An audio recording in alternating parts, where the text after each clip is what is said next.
Hello student, मैं आज आप class 8th science chapter number 1 NCERT का आपके लिए लेके आई हूँ। तो आपका चैप्टर 1 का टाइटल है क्रॉप प्रोडक्शन एंड मैनेजमेंट, यानी कि हम इस चैप्टर में क्रॉप को कैसे प्रोड्यूस किया जाता है और उसकी कैसे मैनेजमेंट होती है उसके बारे में हम आप आज पढ़ेंगे। तो सबसे पहले हम जानना चाहेंगे कि क्रॉप प्रोडक्शन होता क्या है। What is crop?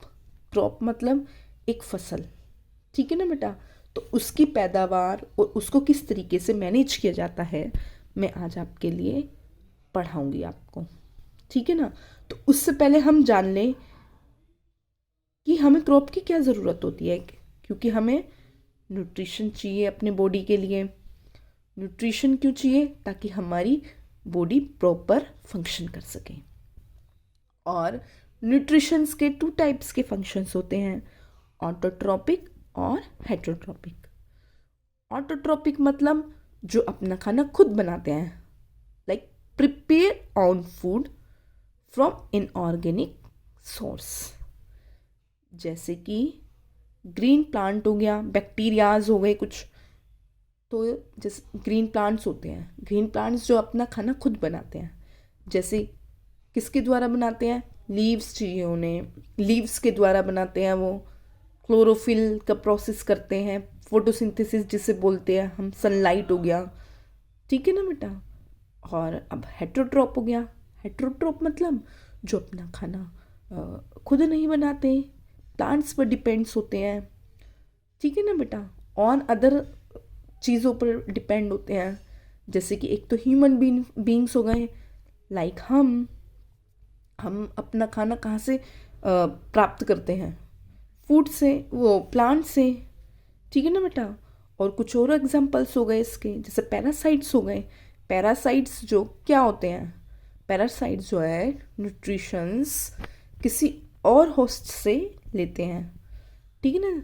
जैसे कि बाल हो गए, जैसे बालों में जुएं हो जाती हैं, तो जुएं क्या हो गई? हमारे बालों में हो जाती हैं, फिर वो हमारे बालों से ही अपना न्यूट्रिशंस प्राप्त करती हैं, ठीक है। पैरासाइट्स हो गए, सेप्रोफाइट्स हो गए। सेप्रोफाइट्स अपना न्यूट्रिशंस कहाँ से लेते हैं? डिके मटेरियल से लेते हैं, ठीक है ना बेटा। तो मोड्स ऑफ न्यूट्रिशंस आपके 2 टाइप्स के हो गए, ऑटोट्रॉपिक और हेटरोट्रॉपिक। मैं आपके लिए एक सिंपल सेंटेंस में नोट्स लेके आई हूँ जो आपको बहुत ही हेल्प करेंगे इस चैप्टर में। अब आते हैं एग्रीकल्चर के ऊपर। एग्रीकल्चर क्या होता है? एग्रीकल्चर मतलब, इन सिंपल वे में, एग्रीकल्चर मतलब वो ब्रांच जो हम अपनी खेती और खेती के बारे में पढ़ते हैं। फॉर एग्ज़ाम्पल जैसे हम अपनी खेती बाड़ी करते हैं, एग्रीकल्चर्स होता है, एनिमल्स होते हैं, उनको कैसे रखा जाता है, क्या क्या हमें चीज़ें करनी होती हैं, वही चीज़ें हमारी एग्रीकल्चर्स कहलाती हैं। तो मैं आपके लिए डेफिनेशन लाई हूँ, it is a branch that deals with cultivation and culture of animal and plant, ठीक है ना बेटा। अब हम पढ़ेंगे कि क्रॉप्स क्या होते हैं, क्योंकि इस चैप्टर का नाम ही क्रॉप प्रोडक्शन एंड मैनेजमेंट है। What is crop? In Hindi simple way में क्रॉप एक फसल होती है। फसल जैसे कि गेहूं की फसल है ना, गन्ने की फसल, मूंजी की फसल, मूंजी यानी कि चावल, ठीक है ना बेटा। तो डेफिनेशन है इसकी, when plants of the same kind are cultivated at one place on a large scale is called a crop।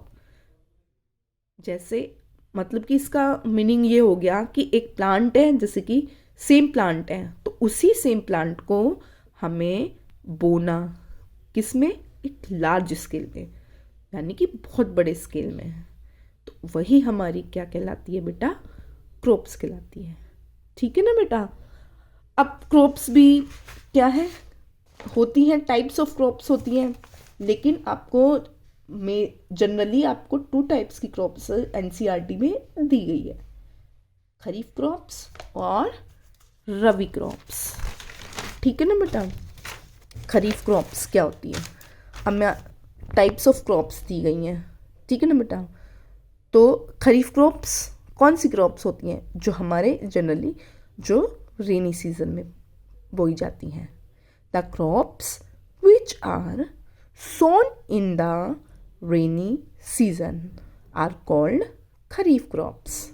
वो क्रॉप्स जो रेनी की सीजन में बोई जाती हैं वही क्रॉप्स खरीफ क्रॉप्स कहलाती हैं। जनरली हमारे जो इंडिया में जनरली जो रेनी सीज़न होता है वो जून से लेके सितंबर के बीच में होता है। तो उसका मैं एग्जांपल्स लेके आई हूँ आपके लिए। पैडी हो गया, मेज़ हो गया, सोयाबीन हो गया, ग्राउंडनट हो गया, कॉटन हो गया। ये सारी फसल्स जो कहलाती हैं वो खरीफ क्रॉप कहलाती हैं। अब हम आते हैं रबी क्रॉप्स के ऊपर। रबी क्रॉप्स वो क्रॉप्स जो विंटर सीजन में की जाती हैं। आप छोटे छोटे पॉइंट्स में इन्हें याद कर सकते हैं जो आपको हेल्प करेंगे।